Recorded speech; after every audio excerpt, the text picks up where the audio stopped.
Bom dia. Bom dia.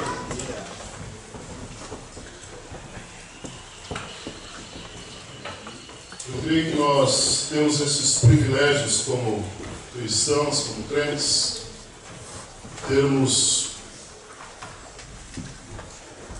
esses momentos de oásis neste mundo, não é? Estamos nos preparando para voltar para a luta, voltar para a guerra. Quando nos retiramos aqui, graças a Deus, temos um ambiente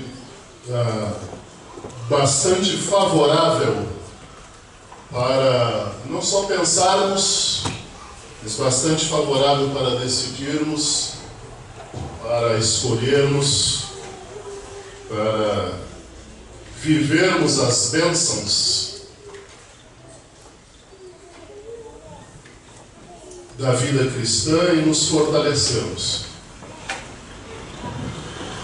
Mas agora, quando voltamos para casa, quando voltamos para a nossa rotina, voltamos para os grandes desafios. Nós vamos sentir saudade, por certo, uns dos outros. Mesmo que se repita este retiro, nunca mais seremos o mesmo time. E espero que tenhamos explorado ao máximo esta oportunidade única, né, que Deus promoveu, de estarmos juntos, de conversarmos durante esses dias, de orarmos juntos, de brincarmos juntos. E uma das coisas, das coisas que o inimigo das nossas almas vai tentar fazer é apagar da nossa memória as experiências desse tempo aqui. Resista a isso. Deixemos Deus nos lembrar intensamente, porque esse é o propósito de Deus, nos marcar nesse sentido. Quando voltarmos para o convívio com outras pessoas, com os nossos familiares, quem sabe, com os nossos irmãos na igreja, com os nossos amigos, com os nossos companheiros de trabalho, com os nossos vizinhos, não vamos voltar com uma atitude de fiscais da vida dos outros. Não. Vamos voltar, sobretudo, com demonstrações práticas daquilo que nós temos cada vez mais entendido da fé. E vamos voltar, como temos declarado aqui, dispostos a refletir. Só isso. Refletir. Deixar que o Senhor reproduza através de nós a luz que é dele, a luz que é Ele, a glória que é dele, né? Nós queremos simplesmente limpar esse espelho, limpar essa vida pelo poder de Deus e deixar que a luz seja a luz dele, mas através de nós. Vamos valorizar este tempo de estarmos juntos, não só no retiro, mas na igreja, nos encontros para oração, nos encontros para edificação, nos encontros para instrução, nos encontros para o discipulado, né? Porque às vezes nos reunimos em determinados eventos que são bênção, mas tem um dia a dia de igreja, tem um caminhar com os irmãos, tem uma família de Deus, tem desafios de ministério que todos precisamos de fato assumir. Vamos valorizar. Nós não sabemos até quando no Brasil nós teremos toda esta liberdade para adorar, para cultuar, para nos reunirmos até mesmo publicamente.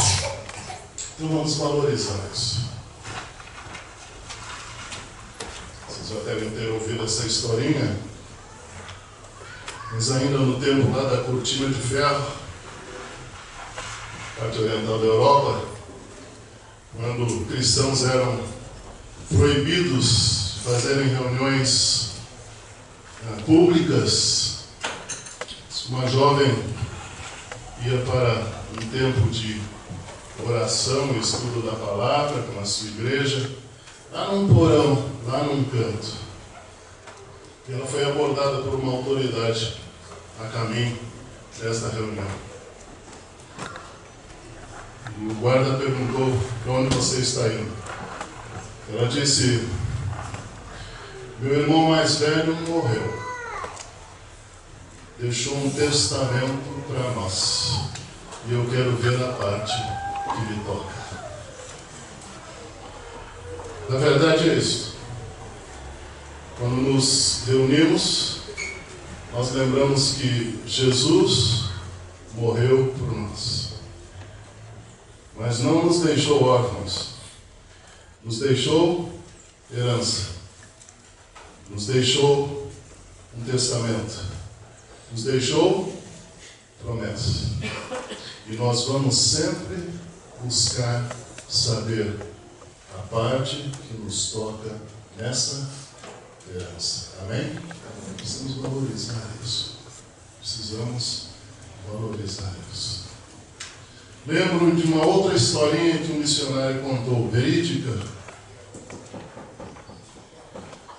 Os que estavam, eu acho, lá numa parte remota da Ásia. E esse missionário tinha como estratégia de treinamento daquelas várias aldeias que estavam espalhadas naquela região.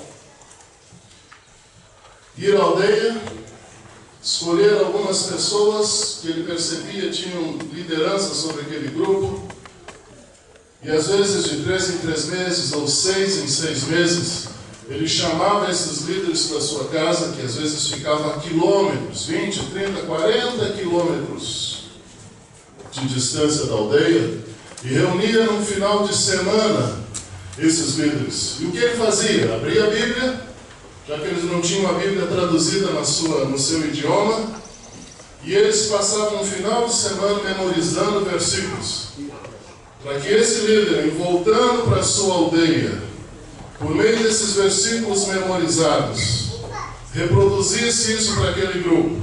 E eles então, a partir deste patrimônio, pensassem sobre as Escrituras.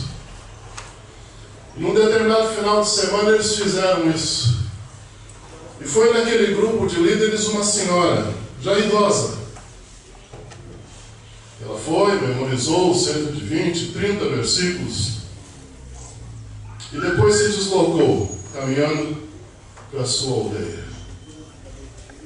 Ela viajava 2 dias para chegar. E eis que no final do primeiro dia de caminhada, enquanto ela pensava e repetia aqueles versículos, ela descobriu que havia esquecido um dos versículos memorizados. O que ela fez? Voltou para a casa do missionário. Relembrou aquele versículo. E agora ela foi com toda essa bagagem, tranquila com a sua consciência, para levar tudo aquilo que Deus havia revelado.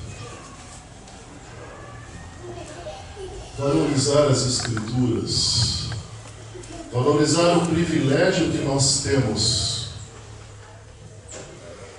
A maioria das famílias aqui tem mais de um exemplar da Bíblia em casa, sim? De vários modelos, bonitos, alguns fashion, estilosos, ótimo, não há problema nisso. Mas o que se tem constatado, com surpresa, é que não obstante a variedade de versões que graças a Deus nós temos disponíveis, e a variedade de modelos de Bíblia que nós temos disponíveis, o povo de Deus está lendo menos a Bíblia. Tem a mão do inimigo aí. Uma capa atraente, mas a essência da palavra nem sempre está atraindo os corações. Cabe a nós reverter esse processo. Olhar para a Escritura, valorizando este testamento que o nosso irmão mais velho nos deixou. E querer sempre, não só com curiosidade, mas com avidez pela verdade, descobrir a riqueza que ficou. Eu quero mais e mais da verdade. Amém? Amém. Nós queremos mais e mais da verdade. sairmos daqui, que voltarmos para a nossa rotina, que voltando para o nosso dia a dia, possamos lembrar de culto, graça e contigo. Lembre-se dos desafios que Deus tem colocado a mim e a vocês também. Que nós possamos adorar melhor para a glória de Deus, para agradar o seu coração. Que nós possamos nos relacionar cada vez melhor uns com os outros. Porque é pelo amor também que vamos alcançar o perdido. Que nós possamos produzir melhor, melhor qualidade. Porque queremos, antes de tudo, produzir para Deus. E Deus quer que para Ele seja melhor.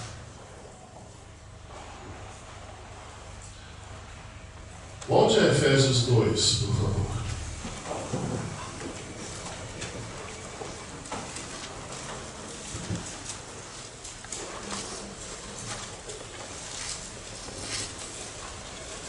Eu vou dar uma palavrinha final agora sobre cultivo, sobre produtividade, sobre obras, sobre boas obras, sobre fazer para Deus, fazer com Deus.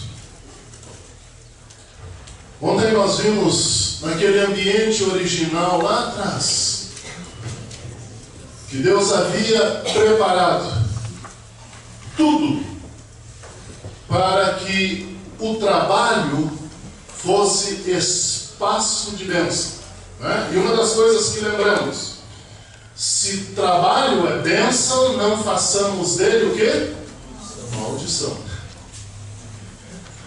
Então exploremos o espaço da nossa atividade, exploremos o espaço da nossa produtividade como espaço para sermos abençoados, como espaço para abençoar. E lembram lá no capítulo 2 de Gênesis, né? Há várias coisas ali que são interessantes de serem apontadas. Havia riqueza abundante, o solo era fértil, o solo era rico, né? Havia água boa, muita água, né? Mas tudo isso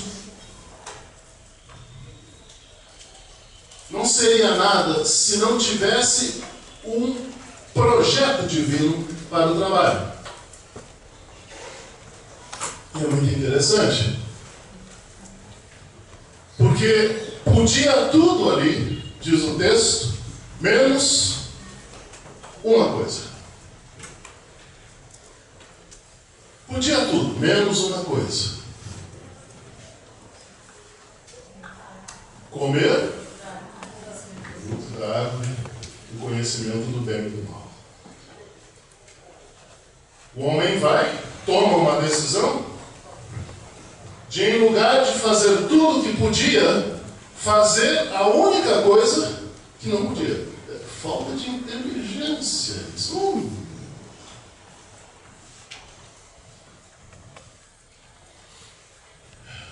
Mas é isso que muitas vezes fazemos no espaço de atividade que Deus nos dá. Tanta coisa boa, tanto recurso que Ele coloca à nossa disposição, mas muitas vezes queremos fazer exatamente aquilo que não se deve fazer neste ambiente tão propício e tão favorável. Ou às vezes queremos fazer da maneira como não se deve fazer. E aqui de novo precisamos olhos de discernimento. Olhe à sua volta hoje, perceba as condições de produtividade que Deus tem te dado, olhe para os recursos que Deus tem dado a você, e agora perceba a maneira como Deus quer que você use esses recursos.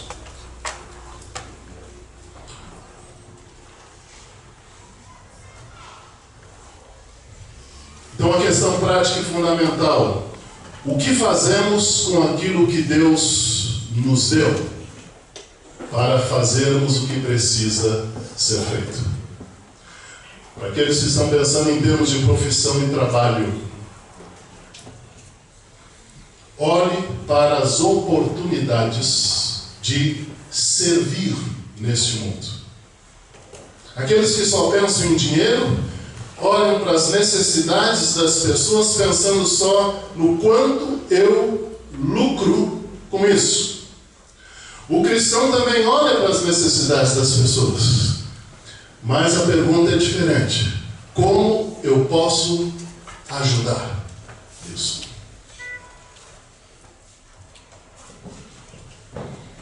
Pegue essa parte do capítulo 2 da carta aos Efésios.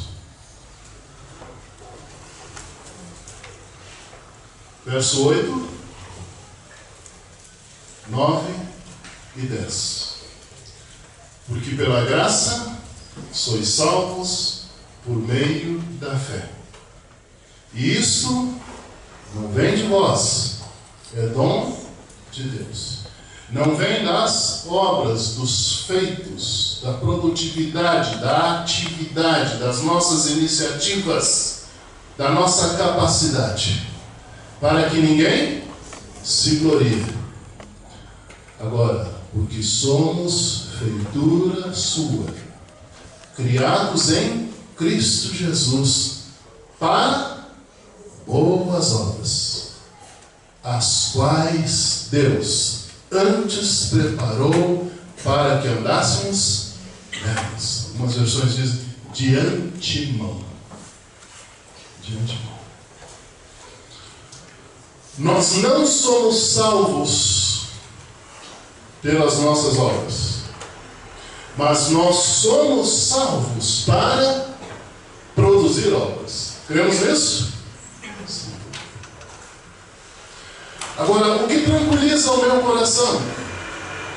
Deus já preparou previamente, Deus preparou de antemão o que eu devo fazer.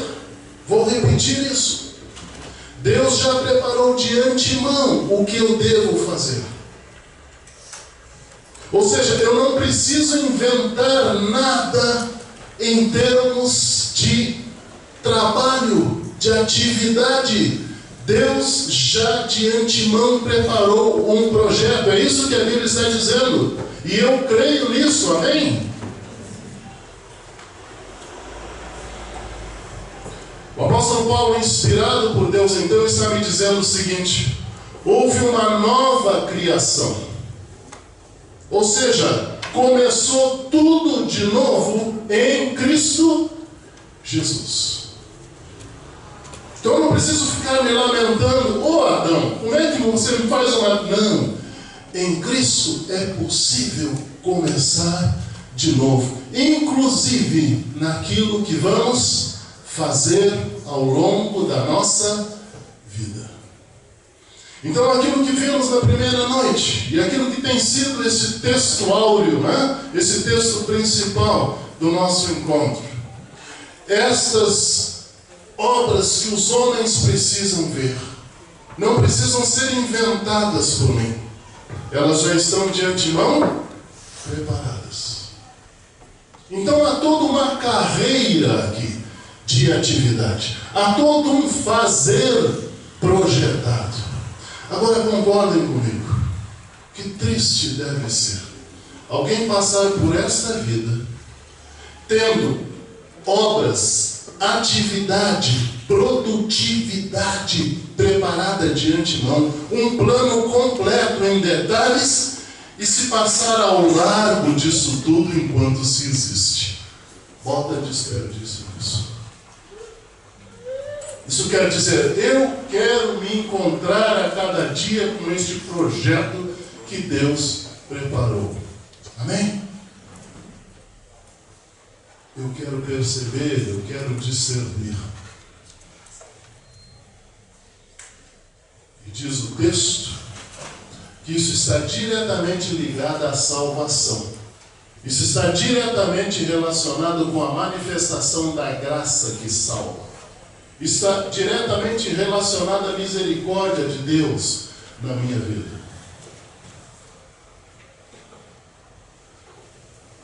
Então eu posso dizer, eu quero fazer o fazer de Deus. Porque Deus já antes trabalhou para que eu possa trabalhar para Ele.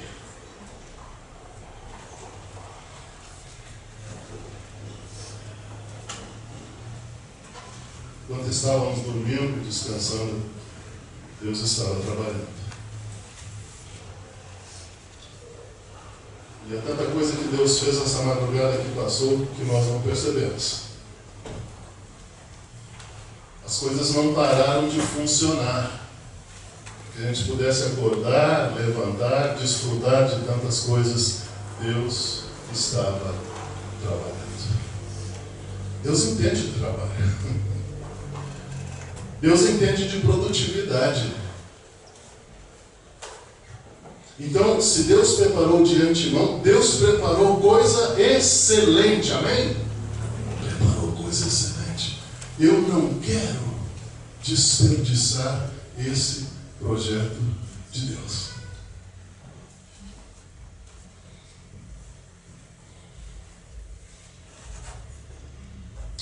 Eu não quero investir no meu tempo.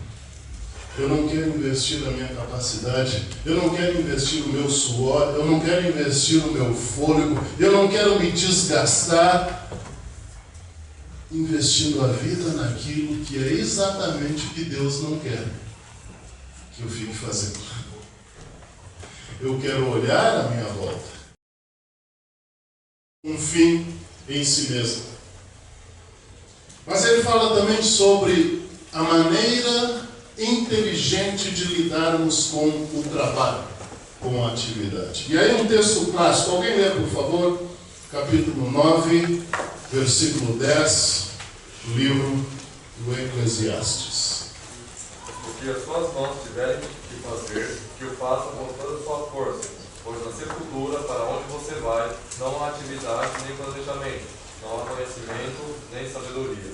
Muito bom.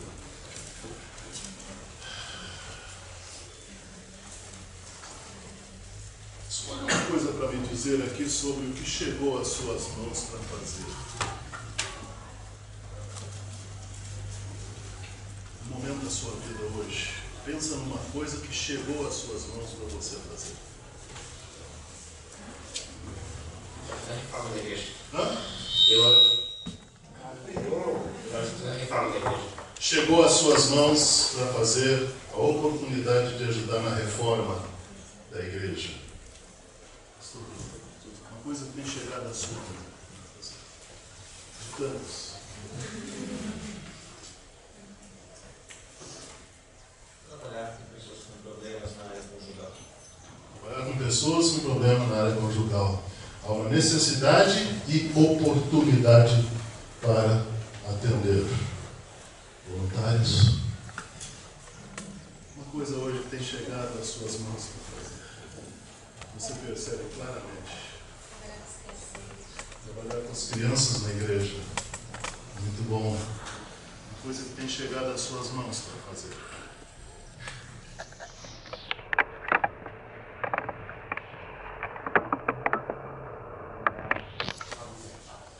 Trabalhar com amizade. Aproveitar amizades. Relacionamentos. Investir em amizades. Eis tu me dás. Coisa que tem chegado às suas mãos.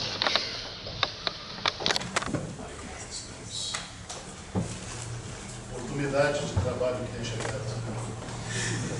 Em casa não tem chegado nenhuma oportunidade de trabalho. Na escola não tem chegado nenhuma oportunidade de trabalho. Quem me empresta R$2? De novo. Esse é o nome. Tem mais de 2? Pode.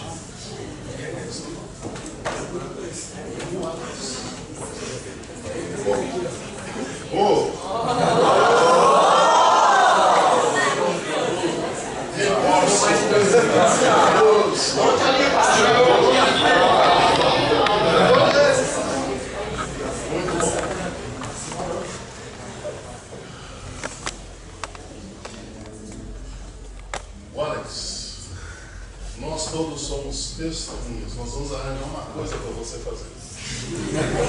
Parece que não tem nada. O que nós vamos sugerir que o Alisson faça com esses R$20?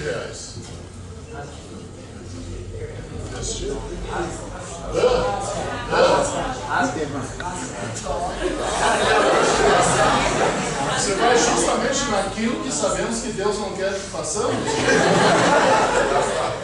Fazer virar 100. Fazer virar 100. Bom desafio. Bom desafio. Quer assumir esse desafio? Não?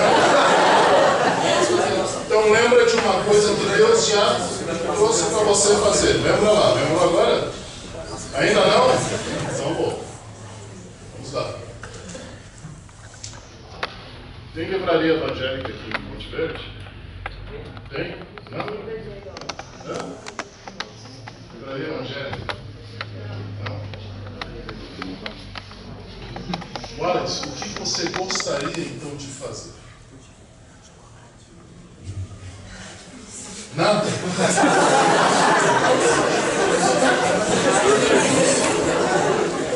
vou ter que levar o Wallace para me ajudar na pregação também. Mesmo, Wallace? Compra chocolate. Oremos pelo Wallace.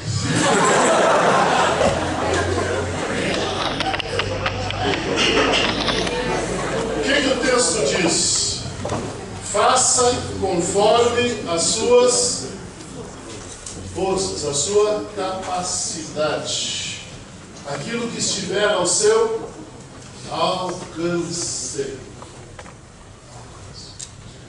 Então nós sabemos que todos os dias nós temos, se quisermos enxergar, nós temos oportunidades para fazer alguma coisa, sim ou não?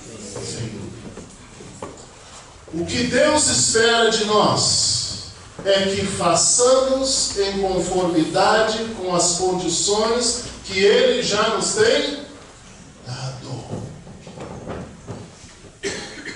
Então, quando você olha para essas oportunidades de servir a Deus, não fique em crise pensando: como é que vou resolver ou fazer isso? Pense nas condições que Deus já te deu para fazer. E faça para Deus com as condições que Ele próprio já te deu. Por que eu digo isso e por que é importante? De novo, para que não façamos as coisas em função das pressões, várias pressões que sofremos, mas façamos as coisas em função das condições que Deus tem nos dado. Voltemos ao texto lá de Efésios 2. Deus já preparou de antemão.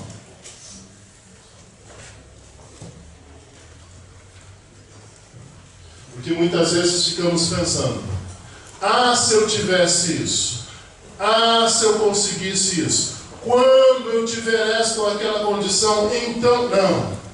E aí nós protelamos a bênção. Na verdade,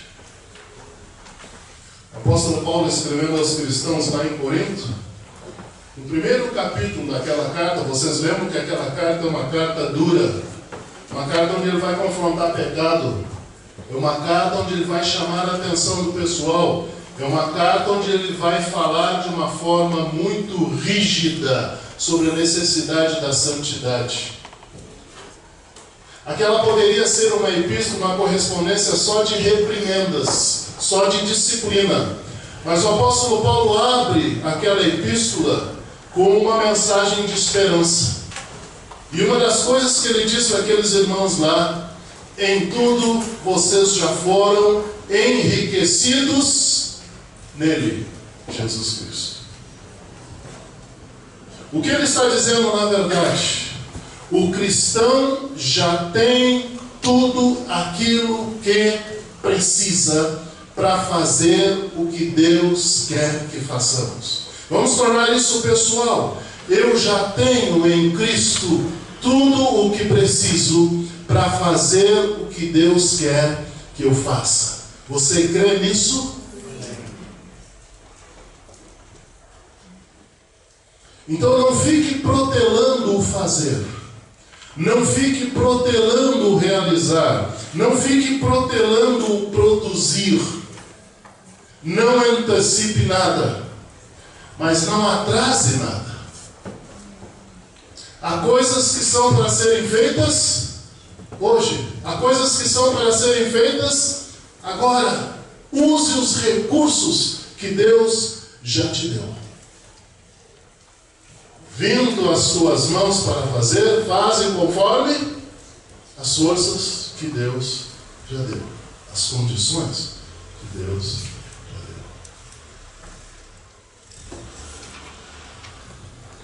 deu. Deus continua precisando de gente disponível.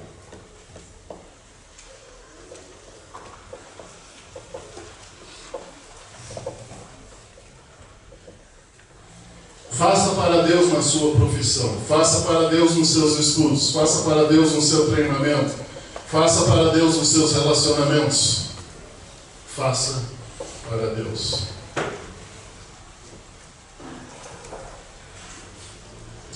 Sei que é difícil imaginar esse tipo de coisa. Mas eu fico pensando, se a igreja primitiva soubesse de antemão os instrumentos, as ferramentas e os recursos que a igreja cristã do Ocidente teria 20 séculos depois. Quem sabe muitos daqueles cristãos do início diriam: Senhor, faz-nos viver naquela época, quando vai ser muito mais fácil e menos penoso se deslocar quilômetros e quilômetros. Faz-nos viver naquela época, Senhor, quando em lugar de ficarmos imaginando as populações que estão sem Jesus, eles vão poder ver numa telinha, em tempo real, a miséria dos povos que ainda não têm a salvação. Faz-nos viver naquele tempo.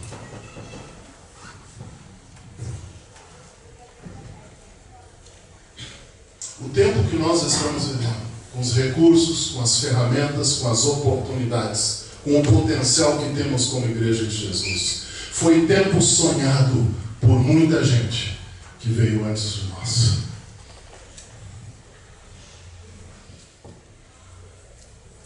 Jesus disse àqueles primeiros discípulos: levantem os seus olhos e vejam os campos.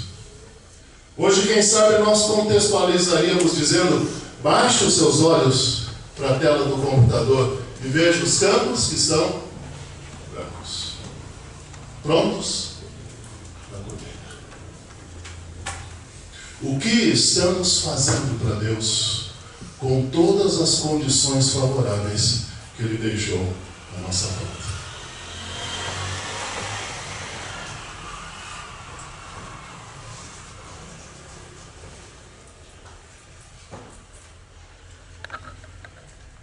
Vamos fechar os nossos olhos.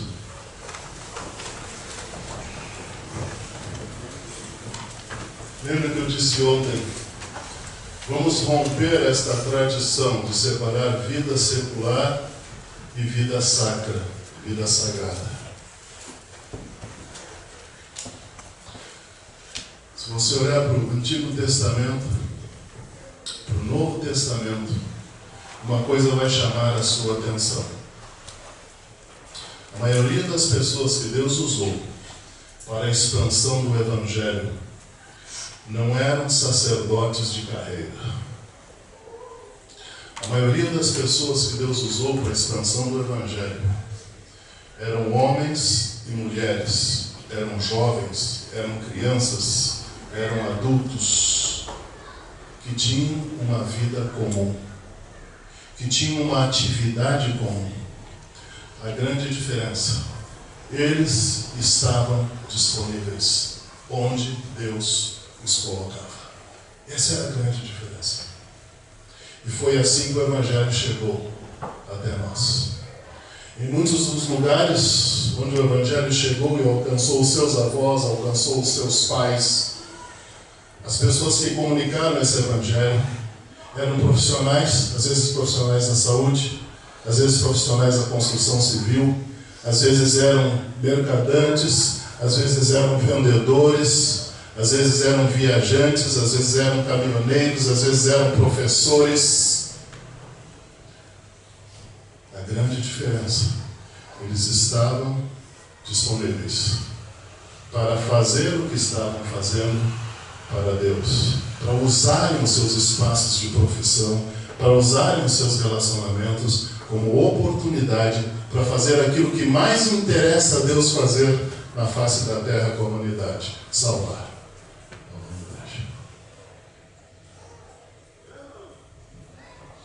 O que tem chegado às suas mãos para ser feito?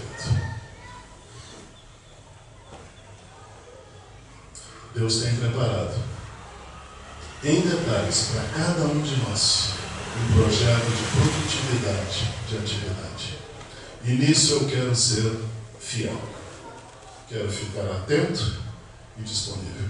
Porque as forças com que eu vou fazer isso são forças, é o poder dado por Deus para fazermos para o Senhor.